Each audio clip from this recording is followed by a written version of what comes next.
Good morning, Abraham. I have a couple of refining questions and then an experience I'd like to share with you for your comment. So, to start, as I've been practicing, for me, my practice became following the path of most allowing after a conversation we had about a year ago. And as I've been on that practice of listening to my feelings and discovering just moment to moment, what's the easier choice for me? What's the easier thought? Choice meaning thought, yes. Rather than action. Good. Than action, yes. Just feeling better right now and relaxing into whatever the moment is that's with me. My whole frame of reference is shifting.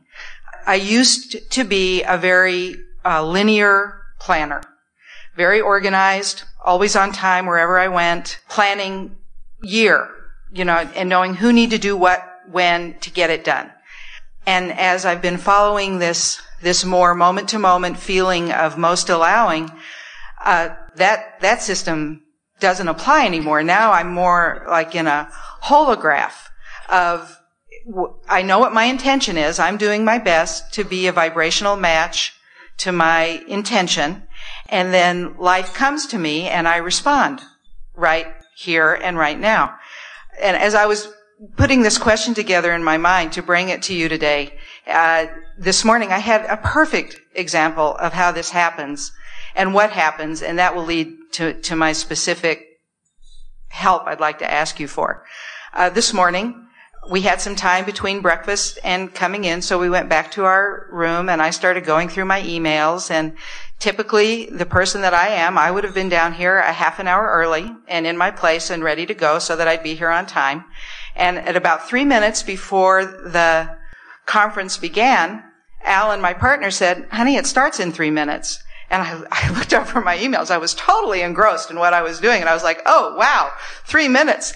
And I felt just a moment of anxiety because I didn't know if I'd be here late because I like to be on time. So I started giving myself, softer thoughts. I'm sure we'll get there on time. I know everything's okay. We're signed up. All the things that I could say to myself. And lo and behold, of course, we got here just seconds before Jerry rang the bell to pick out the evil ones. And I wanted to be here for that. And so what I would like help with is, it's a very subtle refinement, but I'd like for my ability to be relaxed in this more spontaneous movement of moment to moment, trusting the cues that the universe always gives me. Alan told me just at the right time, close your computer, we're going now. I'd like you to help me find that path just to that next step of softening and trusting so that I can bypass more of that moment of anxiety. Well, you're amplifying the two approaches that we were talking about earlier as we talk about the science of deliberate creation and the art of allowing. Because the science of deliberate creation sounds a bit more like what you said you used to be, where you would plan way down the road. Mm-hmm. And the art of allowing sounds more like someone who intuitively follows the inspired whim and always ends up at the right place at the right time. And what we're encouraging is a marriage of the two. Let's say that you are anticipating a year down the road. You are anticipating that you'll be joyful. You are anticipating that you'll be healthy. You're anticipating that you'll be prosperous. There is a wonderful thing that happens when you project into your future experience because you send a rocket that the universe actually actualizes around. But what happens with so many of you when you think in terms of planning a year down the road or a week down the road, and we could feel it within you, you've been thinking that planning was about what you were going to do, where what we want you to think in terms of is you're wanting to project your thoughts so that you give the universe plenty of time to get things lined up in the way that you think you would like them to be. Now, we want you to feel the hands-on of deliberate creation. We do not think that you, or most anybody who is deliberately creating, who is accustomed to being the creator of your own experience, would be very happy in just sitting back and following whims and not deciding. There is such power in decision. Those goals that you've been setting are a form of deciding. They're a form of lining up the energy. So then this comes back to what we've been talking about their step 1 and their step 2 and their step 3. Step 1 is the deciding factor, the asking for what you want, the telling it like you want it to be. Step 2 is the universal forces and all things that come into bringing that about. And then step 3 is the holding yourself as best as you can in vibrational alignment with what you are wanting. Right. Esther enjoys driving on the freeway and realizing that she has not been aware of any of the numerous billboards and signs until all of a sudden her attention is drawn to the one that is about the Flying J fuel stop that she has been wondering about, or the one that is about the Cracker Barrel restaurant that she has been wondering about. It is interesting how all she has to do when they get on the road is set the intention that in a couple of 100 miles we'll stop and get fuel, and in 3 or 4 hours we'll stop and get something to eat, and then she has no awareness of all of the things that pass until the thing that answers that is shown to her, and she has become so relaxed in it, as you were saying, that she is coming not to fret about it. But it doesn't keep them from setting the goal, and it doesn't keep Jerry from looking through the exit guide. In other words, it is interesting how often he will think he's pinpointed a place and it will be a different one that they stop at. In other words, the universe really is assisting you in getting whatever you are wanting whenever you are wanting it. There is no set right or wrong in any of this.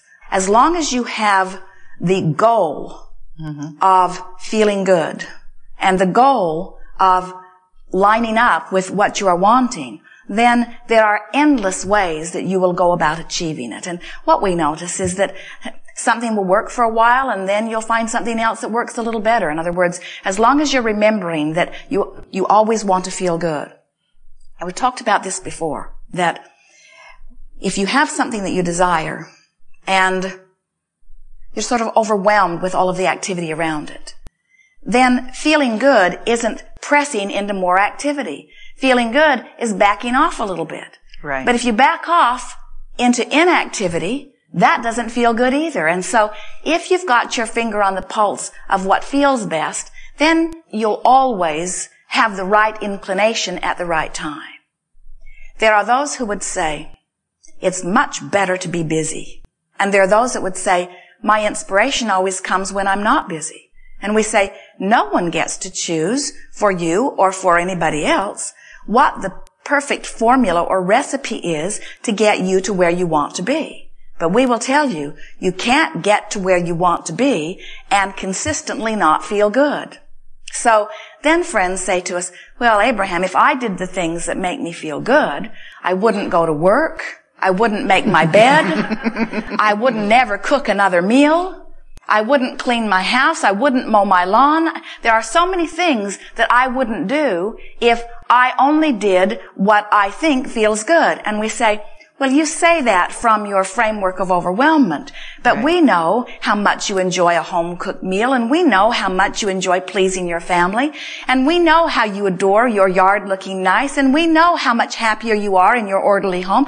In other words, the things that have come to you have come from your awareness of what you do want. But where you get out of balance is you find all of these things that you want, and you think that you've got to focus upon all of these things at the same time. So you make these lists of all of these things that you need to do, and then you get out of sync because you are asking too much to flow through you and through your attention at any point in time.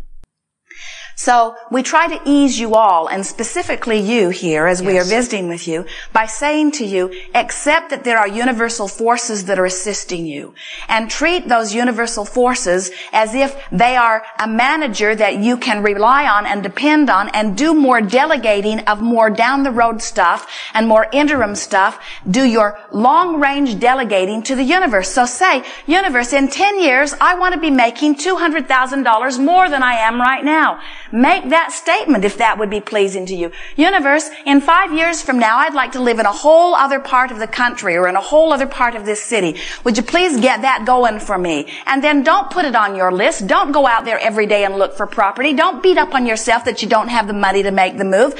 Delegate it to the universe, and today you tend with what's really on your list.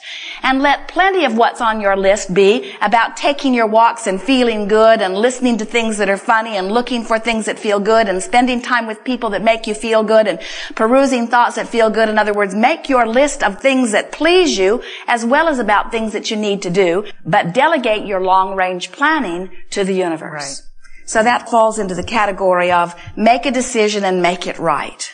So you get to say how much money you're going to earn. You get to say how your body's going to feel. When you see someone who is physically diminishing as they are moving through time, and you look at them and you feel that discomfort because someone very young and very vital keeled over with some undiagnosed heart thing, and it makes you feel vulnerable because if it could happen to him, it could happen to you. When that awareness comes to you, stop in the middle of that and say, wait a minute, I get to decide. Universe, I choose health. I choose vitality. Get on that for me, will you?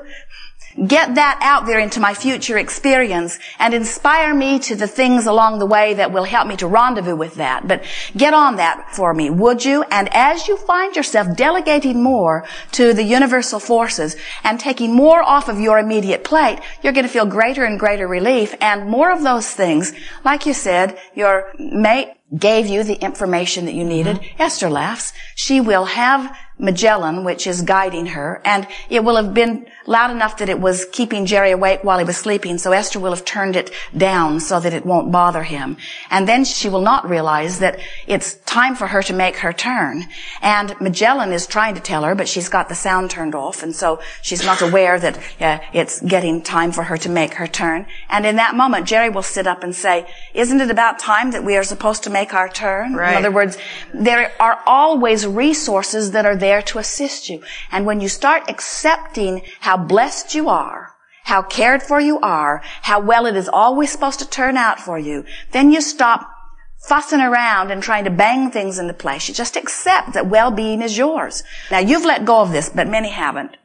There's a big piece of this that is stuck in so many craws relative to this, and that is, but if I don't micromanage my own experience, then who will get the credit for my success? Don't I need to suffer? Don't I need to work hard? Don't I need to make everybody aware of all of the things I'm doing? Don't others need to know how much I'm doing in order to justify the well-being that's coming to me?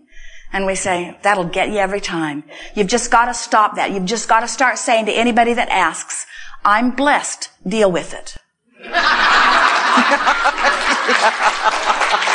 Good things just come to me. I don't justify my well-being anymore. I don't work hard. I don't suffer. I don't struggle.